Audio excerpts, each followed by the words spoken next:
You guys remember Nina Lynn? Well, you should, because I just made a video on her. A why I don't like video, no less. I haven't made one of those in a while, which should tell you how much of a terrible person this individual is. If you want to know more about Nina and what she has done up until this point, my first video covers many of her shenanigans and tomfoolery, including bad touching people and harassing people in public. Unfortunately, YouTube age restricted that video, so if you're not 18, sorry. No more than 24 hours after I made my video on Nina Buttwipe, she was recently exposed for shoplifting while live streaming, proving once again she's aiming to impress edgy 13-year-olds, and she definitely peaked in high school. But instead of just being a quirky public nuisance, Nina has transformed herself into a quirky criminal, blatantly stealing in front of her viewers. Whoa guys, Nina just stole from Target. She's so badass. Whoa guys, Nina just farted on a homeless man. She's so quirky. Whoa guys, Nina just dropped a drone strike on a Palestinian hospital. She's so based. Well, I think the topic speaks for itself. Let's just jump into it, I guess.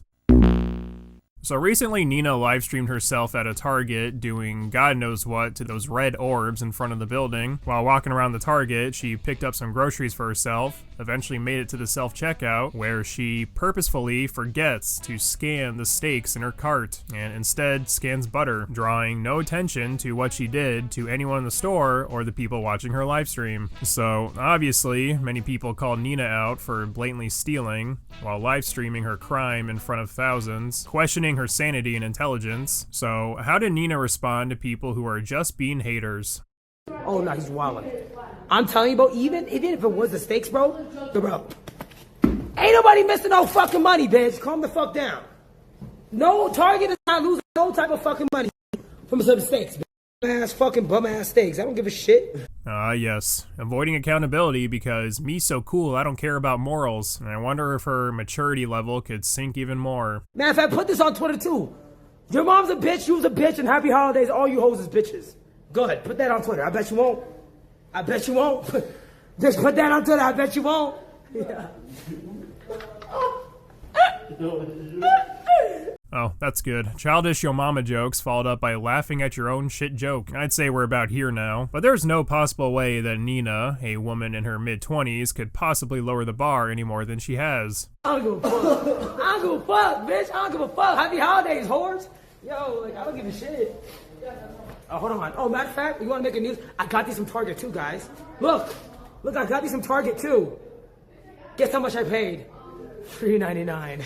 Oh, so now we want to impress the middle school fan base so much, we're going to double down and say, well, actually, I don't care that you think I'm a thief because I've actually stolen more shit from Target.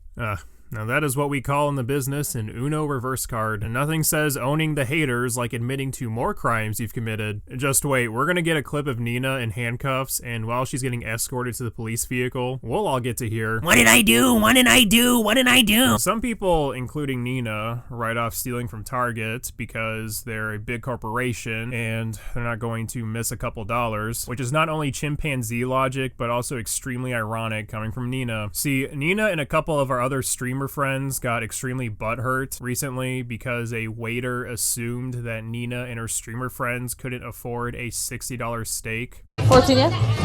I believe 14 of us. Steak, seafood. That's right. Like $60 steaks. Okay. Ready for that? Yeah. Shit, I hope he's ready for that. 14 total? 14. Yes, sir. Okay. I need to set a table for you, okay? Okay. Thank you so much. You're the man. I'll have you know who I am. Well, that's true. He did say $60 steaks we could afford. He's playing with our fucking gangster. That's what I was saying. I was like, do we look poor? Yeah, what the fuck? Did you not get the memo? Man, just for that, everyone ordered the most expensive steak. I'm gonna say. Well, I guess the waiter guy was right, because if you have to steal groceries from Target, including steak, then you're not going to be able to afford a steak worth $60. The jokes just write themselves. But it doesn't stop there. After Nina and her band of misfuckers walk outside, they are then encountered by a woman who tells them they're making a scene. We make a scene? You're making a scene right now, an ugly scene. Yeah, insane. No, you're actually so weird. Yeah. You're telling us we make a scene, but you're making a scene right now. No, I'm making a scene. It's okay. She needs a moment. She needs a little moment. It's okay. Give her the moment, guys. Give her the moment. Okay, she's still. Why are you following us? Yeah, can you get away? Restaurants. Please, like, and actually work clout, right? For clout, yeah, that's what you need right now. That's what you're doing all that for.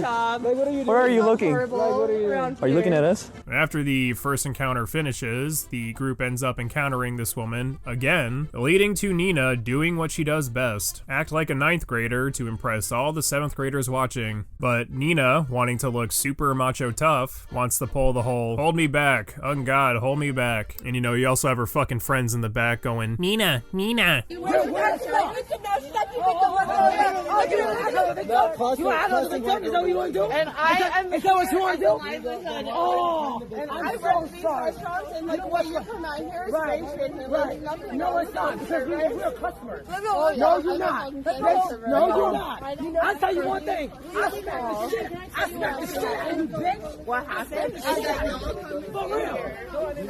Weird ass bitch. She's a weird ass. Hold on, bro. And I used to work too, bitch. So what's up? So what's up? I think Nina is so immature and emotionally delayed that when she acts like a quote-unquote mega badass, I can just imagine I see no, hear no evil. playing in her head while she tries to fight people. And this is what edgy middle schoolers do, but that is indeed the level we're at.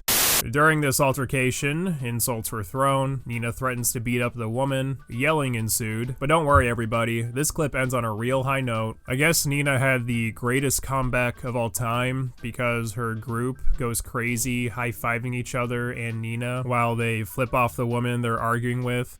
I'm dumb as shit. You're Thank dumb you. as shit, gang. I've gone You to really college are. for a long time. Well, you need to go back. Let's do it. Bitch, you need it. You dead. You need it. You need it. You need it. You need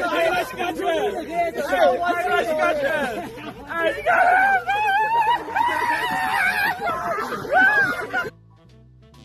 Everything about these people screams high school. None of them matured past 10th grade. So, weirdly enough, Nina does get banned after this stream. Whether it was the Target thievery or this altercation that caused it, I have no idea. This would be the 3rd time in 6 weeks. Alright everyone, time to place your bets. How long do you think Nanu's ban will last for? If I had to predict what'll happen to her, I'm gonna have to assume her ban will last 7, maybe 8 hours. Remember, this is the same person who received a 1-day ban for inappropriately touching someone without their consent, and a week-long ban for touching another man inappropriately without their consent. And I think for Twitch, breaking the law is only worth a couple of hours. Sexual harassment is worth a day, a week if it happens twice, and murder would maybe be a month, 2 weeks if it's Hassan.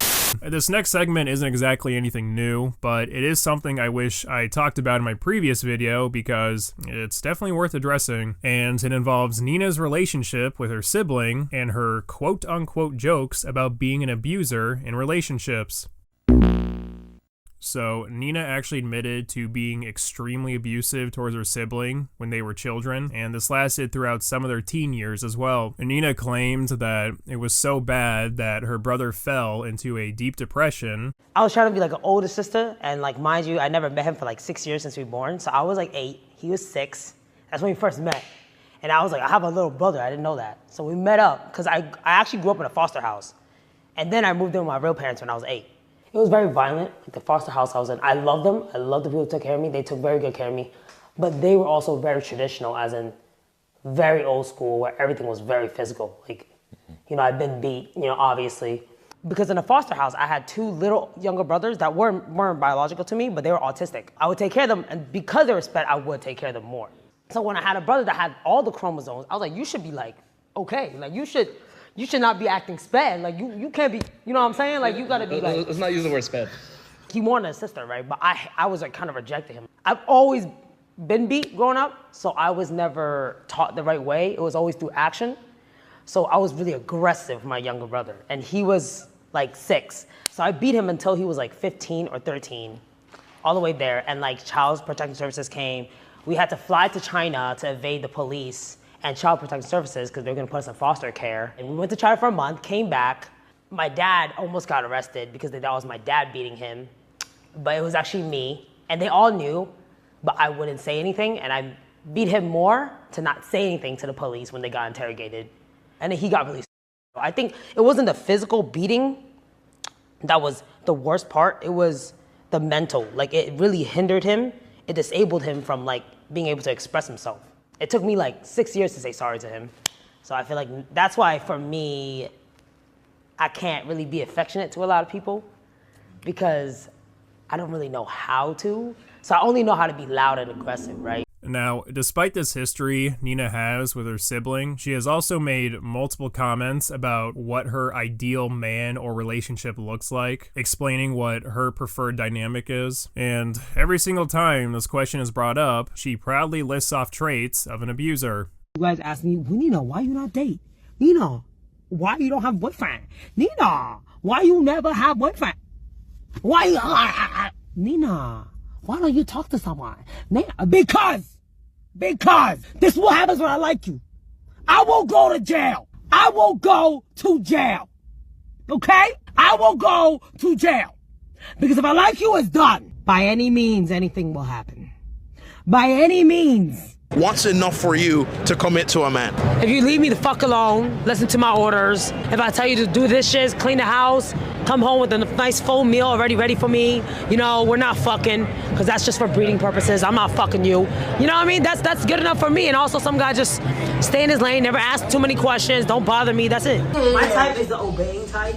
I need obeying, I need you to listen. Not too much talking, shut up when you need to. Mind your own business. Make sure my business is running good. If I need assistance in anything, you have to drop everything and help me. Your wallet is my wallet, my wallet is my wallet. Yeah, any girls you talk to better be your sister or your mom. Other than that, don't talk to them too much either. Mom, maybe yes, because you know, that's mom. And then any of your brothers that are homies, they have to check in with me. Because you know, in order to find the secrets of their boyfriend, you go through them. So I have to have all their contacts. Location is always on, and I have an air tag in your car without you knowing. Valid. What if she wants a slave? And what about it? It's her type. People have preferences. Yeah. And then if we do fuck, it's for breeding purposes only.